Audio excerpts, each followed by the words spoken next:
the next 4 years continues to be an extension of what I put forward along with council 4 years ago. You just have to remember that, you know, for instance, take the Benson Center.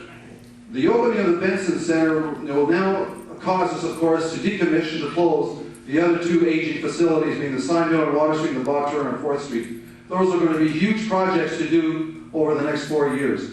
This year will be the last winter we will use the snow dump at the foot of the canal because of the new construction of the low-level bridge. The new snow removal site will be on Virginia. So there's, and of course, the largest capital project of all, the wastewater treatment, comes into effect over the next 4 years. So there's an abundance of capital projects that will preoccupy, test, and challenge the next council.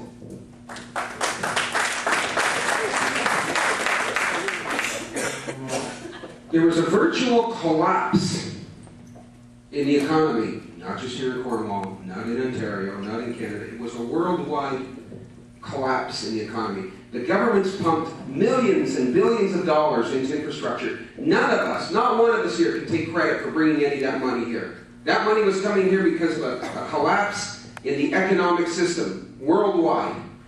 At the same time that was happening, you want to talk about vision for the future, one thing that should not be happening is that the council should not be, as soon as they get the opportunity, trying to get themselves a 40% raise. You talk about a wage freeze, it should start right with council, and we should also look at, with respect to vision, reducing the size of council. We need only 8 councillors at the table. And we shouldn't wait till the next, we shouldn't wait till 8 years down the road for that to happen. It should happen at the next election.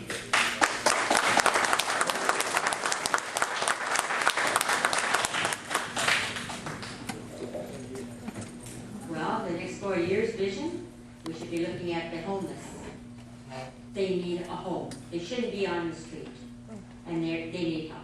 We should also be looking at the low costs, the housing, where they can't afford to pay their rent, but they have to substitute their hydro or their groceries in order to pay. We have to look at a lot of things. You know, the budget is there, and it's great. But these people, we have a lot of poor people in Cornwall, and we should be by their side and see them grow as well. We can't be just looking at the rich, because you're all equal. And you know what? You're all important people, and together we can do this. But we're not going to do it alone. And being poor is great, because you know what you're losing. But you know what? Somebody's going to be there to help you. I thank you.